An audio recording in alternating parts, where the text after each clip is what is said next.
Hello everyone, welcome to my channel. This is Aima Jacob Pial. আজকে আলোচনা করব জন ডানের poem the canonization নিয়ে। এটি পাবলিশ করা হয় 1633 সালে। এই কবিতাটাতে আমরা পাস্ট স্ট্যান্জা দেখতে পাবো এবং এখানে আমাদের কবি ভালোবাসা নিয়ে কথা বলেছেন। জন ডান তিনি দেখা যাচ্ছে কি এই কবিতার মধ্যে তার এক বন্ধুকে বারবার বলছে, প্লিজ আমাকে ডিস্টার্ব করো না, আমাকে ভালোবাসতে দাও। খুব ইন্টারেস্টিং একটা পোয়েম। আর এখানে রাইম স্কিমটা রাখা হয়েছে A B B A C C C A A. কবিতাটা শুরু করার আগে আমরা ক্যানোনাইজেশন শব্দটা সম্পর্কে একটু জানি। ক্যানোনাইজেশন মানে হচ্ছে একটা প্রসেস যেখানে মৃত্যুর পর কোনো ব্যক্তিকে সেন্ট ডিক্লেয়ার করা হয়। তো এই কবিতাটা যেহেতু ভালোবাসার পোয়েম, তাহলে এখানে কিভাবে ক্যানোনাইজেশনটা কানেক্টেড হয়? এখানে আমাদের যে স্পিকার আছে তিনি তাকে এবং তার ভালোবাসার মানুষটাকে সেন্ট বলে ডিক্লেয়ার করছেন। তিনি বলছেন তারা যখন মৃত্যুবরণ করবে তারাও সেন্ট হয়ে যাবে, তাদের ভালোবাসা তাদেরকে সেন্টে পরিণত করবে এবং তারাও কি ক্যানোনাইজড হয়ে যাবে, একজন রিলিজিয়াস পার্সনের মতো তারাও সেন্ট হয়ে যাবে, এরকম তিনি বলছেন আর কি। দ্য ক্যানোনাইজেশন নিয়ে আগে আমি একটা ভিডিও বানিয়েছিলাম যেখানে লাইন বাই লাইন এক্সপ্লেন করেছি, কিন্তু স্টুডেন্টরা দেখা যাচ্ছে কি লাইন বাই লাইন এক্সপ্লেন করলে অনেক বেশি বোর হয়ে যায়, তাদের অনেক বেশি সময় চলে যায়, তাই এখানে সামারি নিয়ে আলোচনা করব। তাহলে স্টার্ট করি। ফার্স্ট স্টেঞ্জা হচ্ছে এরকম, আমাদের কবি তার এক বন্ধুকে বলছেন, প্লিজ আমাকে ডিস্টার্ব করো না, আমাকে ভালোবাসতে দাও, ফর গড সেক আমাকে ভালোবাসতে দাও।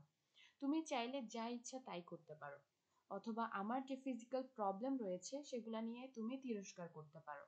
তুমি চাইলে আমার হাতটা যে কাঁপতে থাকে এটা নিয়ে তিরস্কার করো, অথবা আমার যে বাত রোগ আছে সেটা নিয়ে তুমি ক্রিটিসাইজ করতে পারো।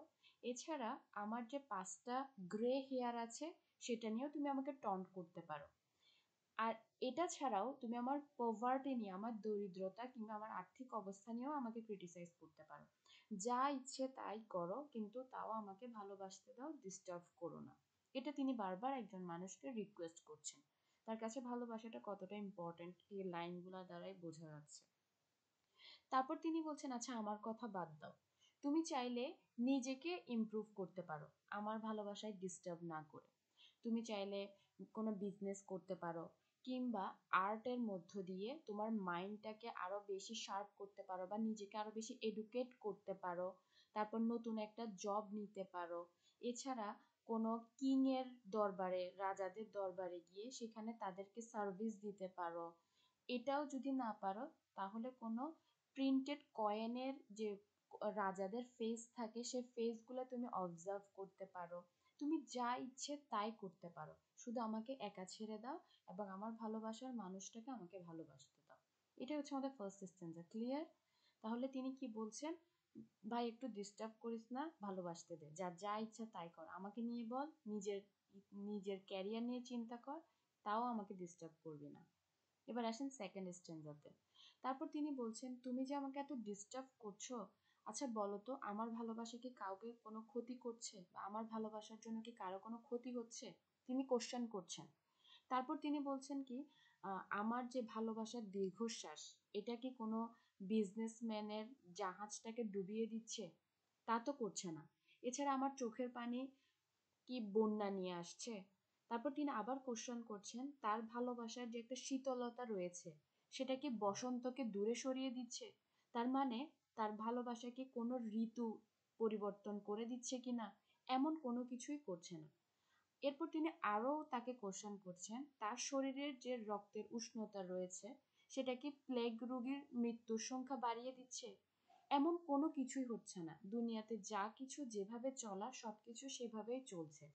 সোলজার যারা আছে তারা যুদ্ধ করছে, লয়াররা এখনো তারা কি করছে, কোর্টে বিভিন্ন কেস লড়ছে, আর্গুমেন্ট করছে, এবং পৃথিবীতে যা কিছু যেভাবে ছিল সবকিছুই সেম ওয়েতে চলে যাচ্ছে। তাহলে তুমি কেন এত কমপ্লেন করছো? আমার ভালোবাসা তো কারো কোনো ক্ষতি করছে না। ওভারঅল সেকেন্ড স্ট্যান্ডার্ডে তিনি বুঝাতে চাচ্ছে, আমি যদি আমার প্রিয় মানুষটাকে ভালোবাসি এতে করে দুনিয়ার কোনো কিছুর কোনো ক্ষতি হবে না। যারা শিপের বিজনেস করে, বিজনেসম্যান যারা আছে, তাদের শিপটাও ডুববে না, আমার চোখের পানিতে বন্যাও হবে না। এছাড়া দেখা যাচ্ছে কি কোনো ঋতুর পরিবর্তন হবে না, কোনো মানুষের মৃত্যু হবে না। তাহলে কেন তুমি আমাকে ডিস্টার্ব করছো? এবার থার্ড স্ট্যান্ডাতে তিনি আসছেন, তিনি এখন থার্ড স্ট্যান্জাতে বলছেন যে আসলে তাদের ভালোবাসাটা এমন যে মানে তাদেরকে এক প্রকার প্যাশনেট বা পাগল টাইপের করে দিয়েছে, মানে তাদের ভালোবাসাটাই তাদেরকে এমন করে দিয়েছে। এখন তিনি বিভিন্ন কিছুর সাথে নিজেকে এবং নিজের লাভারকে কম্পেয়ার করবেন। তিনি প্রথমে নিজেকে ফ্লাইসের সাথে তুলনা করেন। তিনি বলেন কি, আমরা হচ্ছে অনেকটা ফ্লাইসের মতো মর্টাল এবং লাস্টফুল। ঠিক আছে, তিনি মানে ফ্লাইসগুলোর মতো মরণশীল এবং লাস্টফুলও। এরপর তিনি বলছেন আমরা অনেকটা ক্যান্ডেলের মতো। আমরা জানি যে মোমবাতি সবসময় নিজের আগুনে নিজেই জ্বলে শেষ হয়ে যায়। তাই তিনি বলছেন আমাদের ভালোবাসাটাই কি করছে, আমাদেরকে একদম জ্বলে পুড়ে ছারখার করে দিচ্ছে। নিজেকে ক্যান্ডেলের সাথে তুলনা করলো। এরপর তিনি বলেন আমাদের ভালোবাসাটা আমাদেরকে ইগলের মতো করে দিয়েছে, স্ট্রং এবং ওয়াইজ। এছাড়া এটি আমাদেরকে ডাভসের মতো সুইট এবং মেকও বানিয়ে দিয়েছে। মানে আমার ওভারঅল তাদের ভালোবাসা তাদেরকে স্ট্রংও বানিয়েছে, তাদেরকে একদম সুইটও বানিয়ে ফেলেছে তাদের ভালোবাসা। এরপর তিনি বলছেন তাদের ভালোবাসাটা তাদেরকে অনেকটা ফিনিক্স পাখির মতো করে দিয়েছে। ফিনিক্স পাখি আমরা সবাই জানি যে এটা হচ্ছে এমন এক ধরনের বার্ড যেটা কখনো মৃত্যুবরণ করে না। এটার অ্যাশেজ থেকে আবার পুনরায় জন্মগ্রহণ করে। এখন কবি কিভাবে নিজেকে ফিনিক্স পাখির সাথে তুলনা করে? কবি বলছে কি, যখন তারা একসাথে হবে তখন তারা সেক্স করবে, এরপর তারা কি নতুন একটা বেবি তাদের থেকে তৈরি হবে, মানে তারা মৃত্যুবরণ করলেও আরেকটা জিনিস তাদের থেকে কি তৈরি হবে, বেবি আসতেছে। তার মানে কি তারা পুনরায় আবার জন্মগ্রহণ করছে। এটাই তিনি বোঝাতে চাচ্ছেন আর কি। তাদের ভালোবাসাটা কি অনেকটা ফিনিক্স পাখির মতো। আশা করি বুঝতে পেরেছেন, বিভিন্ন জিনিসের সাথে নিজেদের ভালোবাসাকে তুলনা করেছেন। কখনো ফ্লাইসের সাথে, কখনো ইগলস, কখনো ডাভস, এছাড়া তিনি ফিনিক্স পাখির সাথেও নিজেকে তুলনা করেন। ফোর্থ স্ট্যান্জাতে গিয়ে কবি কি বলছেন, মানুষ অনেক সময় দেখা যায় ভালোবেসে বাঁচতে না পারলেও মৃত্যুবরণ করতে চায়। এখানেও ঠিক সেম হয়েছে। আমরা ভালোবেসে বাঁচতে না পারলে কি হবে, আমরা ভালোবেসে মরতে রাজি আছি। ঠিক আছে, মানে খুবই প্যাশনেট। তো কবি বলছেন কি, আমাদের ভালোবাসাটা হয়তো কোনো প্রকার বড় মানুষের কবরের উপর মানে কোনো ধরনের কারুকার্য খচিত কবরের জন্য উপযুক্ত না। দেখা যায় না, কোনো বড় মানুষ যখন মৃত্যুবরণ করে তাদের জন্য খুব সুন্দর করে কবর তৈরি করা হয় এবং কবরের উপরে খুব সুন্দর করে এপিটাফ, তাদের জীবনের বৃত্তান্ত, এইসব কিছু লেখা হয়। তো কবি বলছেন হয়তো আমরা এসব কোনো কিছুর জন্য উপযুক্ত না, তবে আমাদের জায়গাটা হতে পারে পোয়েট্রিতে। তিনি বলেন কি, আমাদের জায়গাটা কোনো হিস্ট্রি বইয়ের মধ্যেও হয়তো উপযুক্ত না, কারণ হিস্ট্রি বইতে বিভিন্ন ওয়ার, পলিটিশিয়ান, এসব কিছুই নিয়ে আলোচনা করা হয়। সো আমরা এখানের জন্য পারফেক্ট না। আমাদের জায়গা হবে কোনো সনেটের স্টেনজার মধ্যে। তিনি চান তাদের জন্য কোনো প্রকার কারুকার্য খচিত কবর না হোক, হিস্ট্রি বুকে তাদের জায়গা না হোক, কিন্তু কোনো স্টেনজাতে, সনেটের স্টেনজাতে তার জায়গা হোক। কোনো কবিতায় তাদের লাভ স্টোরিটাকে বর্ণনা করা হোক, এবং সেটাই কি করবে, তাদেরকে ইমর্টালিটি দান করবে। আমরা জানি কি, যখন মানে মানুষ মৃত্যুবরণ করে তাদের ছাইগুলাকে একটা সুন্দর আর্নের মধ্যে রাখা হয়, বিভিন্ন হিরোসরা যখন মৃত্যুবরণ করে। তো ঠিক তেমনি তারা যখন মৃত্যুবরণ করবে তাদের স্টোরিটাও কবিতার মধ্যে রাখা হবে। ছাইগুলাকে যখন একটা আর্নের মধ্যে রাখা হয় তখন সেটা অনেকটা ইমর্টালিটির মতো একটা প্রসিডিওর। তো তিনি চিন্তা করছেন কবিতাও তাদেরকে একটা ইমর্টালিটি দান করবে এবং তাদের ভালোবাসা মানুষকে জানাবে, মানুষ এটা পড়বে এবং সবাই এগ্রি করবে যে আসলে তাদের ভালোবাসাটা কি তাদেরকে সেন্ট বানিয়ে দিয়েছে এবং তাদের ভালোবাসার কারণে তারা ক্যানোনাইজড। আশা করি ক্যানোনাইজেশন কেন রাখা হয়েছে এই ফোর্থ স্ট্যান্জাতে এসে আপনি বুঝতে পেরেছেন। সেন্ট যখন মারা যায় তখন তাকে ক্যানোনাইজেশন বা ক্যানোনাইজড করা হয়, মানে মৃত্যুর পর কাউকে যখন সেন্ট বানানো হয় তখন তাকে ক্যানোনাইজড বলা হয়। এবং এখন যারা তারা ভালোবেসে তারা মৃত্যুবরণ করছে এবং তাদের ভালোবাসাটাও তাদেরকে ক্যানোনাইজড করছে। মানুষ এটা পড়বে, তাদের কাছে প্রার্থনা করবে। আমাদের পরের স্ট্যান্জাতে গিয়ে লাস্ট স্ট্যান্জায় কবি কি বলেন, ফাইনাল স্ট্যান্জাটাও ঠিক সেমই ছিল। কবি বলেন কি, তিনি যখন মৃত্যুবরণ করবে পিপল তার কাছে প্রে করবে যাতে করে মানুষ তাদের মতো ভালোবাসা পেতে পারে তাদের জীবনে। মানে প্রত্যেকটা মানুষ চায় না তাদের লাইফেও ভালোবাসা আসুক। এরা যেহেতু ভালোবাসার একদম আদর্শ প্রতীক, ভালোবাসার জন্য তারা মৃত্যুবরণ করেছে, তাদের ভালোবাসা এত গ্রেট। সো প্রত্যেকটা মানুষ কি তাদের মতো যাতে ভালোবাসা পায় এজন্য তারা প্রে করবে। এখানে কবিতাটা শেষ হয়ে যায়। আশা করি বুঝতে পেরেছেন।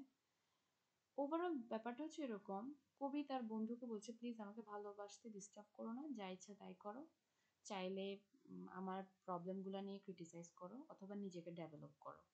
এরপর তিনি বলছে আমার ভালোবাসা কারো ক্ষতি করছে না, সো কোনো প্রকার ডিস্টারবেন্স আমি চাই না। এরপর তিনি নিজেকে বিভিন্ন কিছুর সাথে তুলনা করেন যে আমাদের ভালোবাসা আমাদেরকে এমন বানিয়ে দিয়েছে, এবং শেষে গিয়ে বলছে আমরা ভালোবেসে বাঁচতে না পারলেও ভালোবেসে মরতে চাই। এবার আসেন থিমে। থিমগুলো কি? The power and holiness of love, ভালোবাসার পবিত্রতা এবং পাওয়ার সম্পর্কে বলা হয়েছে। এই কবিতায় আমরা কোনো ইয়াং পিপলের ভালোবাসা দেখি না যেখানে সিলিনেস থাকে, সেক্স করলাম ভালোবাসা শেষ, এমন কোনো কিছুই না। বরং একজন মিডল এজ মানুষের ভালোবাসা দেখতে পাই যিনি ডিপলি তার বিলাভেডকে ভালোবাসেন। তিনি তার বিলাভেডকে এতটাই ভালোবাসেন যে ভালোবেসে বাঁচতে না পারলেও মরতেও রাজি আছেন, এমন একটা ভালোবাসা তিনি চেয়েছেন। তারপর আরেকটা থিম হচ্ছে লাভ, পোয়েট্রি এবং ইমর্টালিটি। পোয়েট্রি এমন একটা জায়গা যেটা হচ্ছে যে যে কোনো ভালোবাসার স্টোরির জন্য খুবই পারফেক্ট জায়গা। আর পোয়েট্রির মধ্য দিয়ে তার ভালোবাসাটা ইমর্টালিটি পাবে, মানুষ জানতে পারবে, যুগের পর যুগ তাদের ভালোবাসাটা স্থায়ী হবে। ঠিক আছে? তাই তিনি চিন্তা করেছেন পোয়েট্রিতেই তাদের জায়গা হবে এবং এটাই তাদেরকে ইমর্টালিটি দান করবে। কোনো গ্রেট হিরোর মতো, গ্রেট হিরোর ছাইগুলাকে যেভাবে আর্নের মধ্যে রেখে সংরক্ষণ করা হয়, তাদের লাভ স্টোরিটাও পোয়েট্রির মধ্যে রেখে সংরক্ষণ করা হবে। তখনকার দিনে তার ফেসবুক ছিল না যে আপনার ভালোবাসলেন, তার স্টোরি লিখে রাখলেন, ক্রাশ খেলাম, ওরে বাবা আজকে তাকে দেখেছি, প্রথম দেখায় ভালোবাসা, এমন কিছু তখন ছিল না। তাই পোয়েট্রি একমাত্র ওয়ে ছিল, অথবা লিটারেচার এমন একটা ওয়ে ছিল যেখানে ভালোবাসাটাকে এক্সপ্রেস করা যেত। আশা করি বুঝতে পেরেছেন। ধন্যবাদ সবাইকে।